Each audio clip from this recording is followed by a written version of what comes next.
Kali ini kita akan membahas tentang anxious attachment style.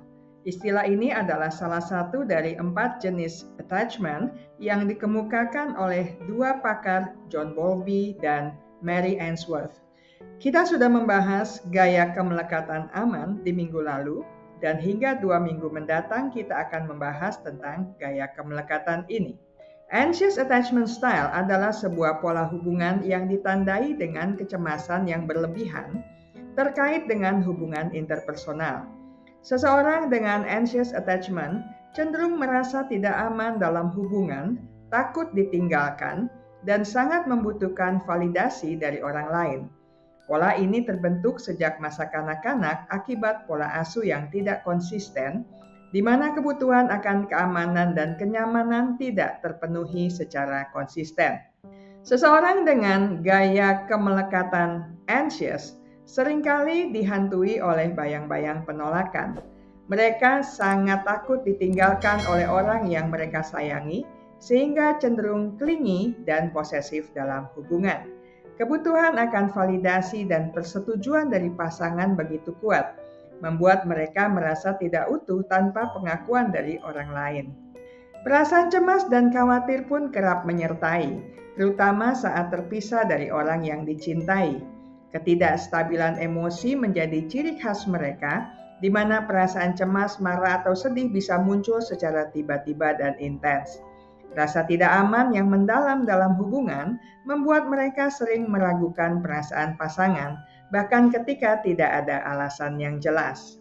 Perkembangan anxious attachment style seringkali berakar pada pengalaman masa kanak-kanak. Pola asuh yang tidak konsisten, di mana anak tidak dapat memprediksi respons orang tua dan pengasuhnya, dapat menciptakan rasa tidak aman yang mendalam. Bayangkan seorang anak yang kadang-kadang dihibur saat menangis dan kadang-kadang diabaikan. Ketidakpastian ini membuat anak sulit mempercayai bahwa kebutuhannya akan terpenuhi, sehingga mereka tumbuh dengan rasa cemas yang terus-menerus. Pengalaman traumatis seperti perceraian orang tua, pelecehan, atau kehilangan orang yang dicintai juga dapat menjadi pemicu utama. Trauma ini dapat meninggalkan bekas luka emosional yang mendalam, sehingga individu sulit mempercayai orang lain dan merasa rentan terhadap penolakan. Selain faktor eksternal, temperamen individu juga berperan penting. Beberapa orang memang memiliki kecenderungan alami untuk lebih sensitif dan mudah cemas. Kombinasi antara temperamen yang sensitif dan pengalaman masa kecil yang kurang ideal dapat meningkatkan risiko seseorang mengembangkan anxious attachment style. Seseorang dengan gaya kemelekatan ini seringkali menghadapi berbagai tantangan dalam kehidupan mereka. Sulit menjalin hubungan yang sehat dan stabil menjadi salah satu dampak paling umum. Ketakutan akan penolakan dan kebutuhan akan validasi yang tinggi membuat mereka cenderung memilih pasangan yang tidak tepat atau justru menjauhkan orang-orang yang benar-benar peduli.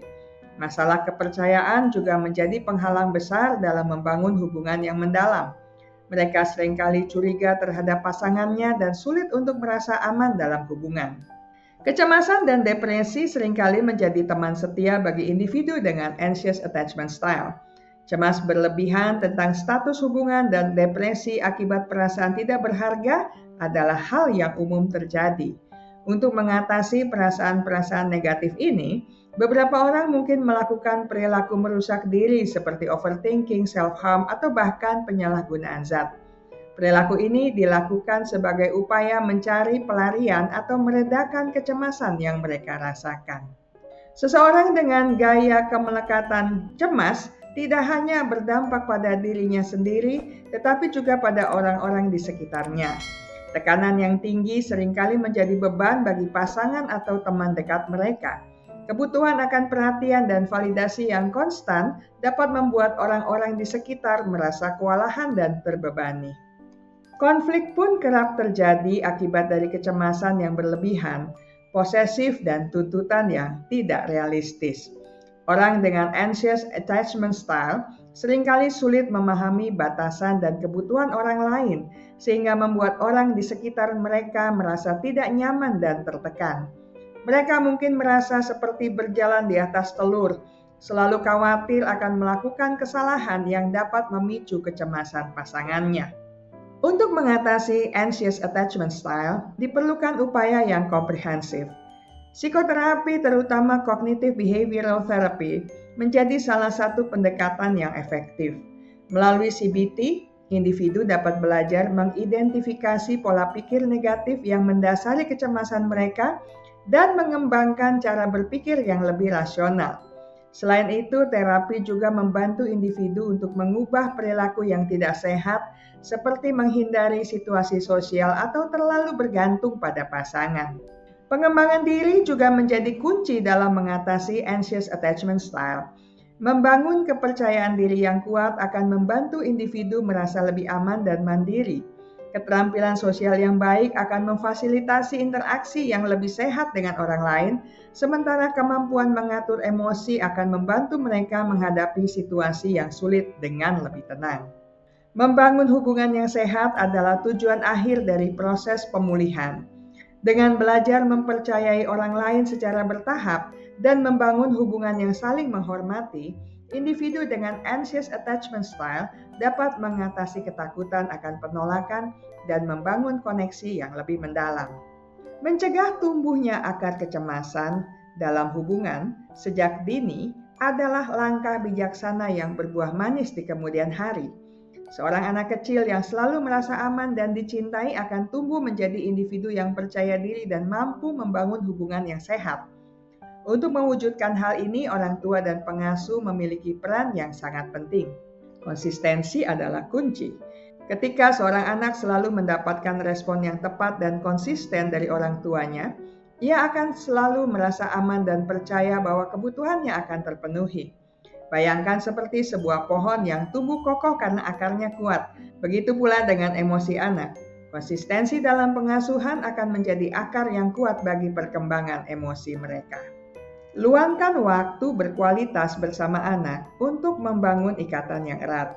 Tunjukkan kasih sayang tanpa syarat dan buat mereka merasa istimewa.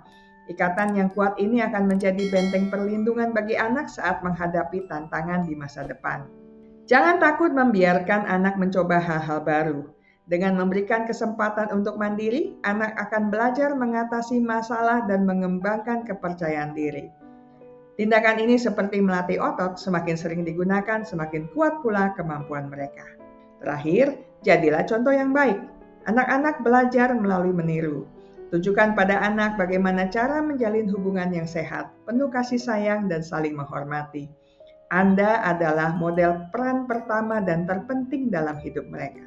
Saya selesai sampai di sini. Kita akan bertemu lagi di minggu mendatang dengan topik menarik lainnya. Terima kasih untuk kesetiaan Anda bersama channel Bahas Psikologi. Ingat baik-baik, kesehatan mental Anda sangat berharga.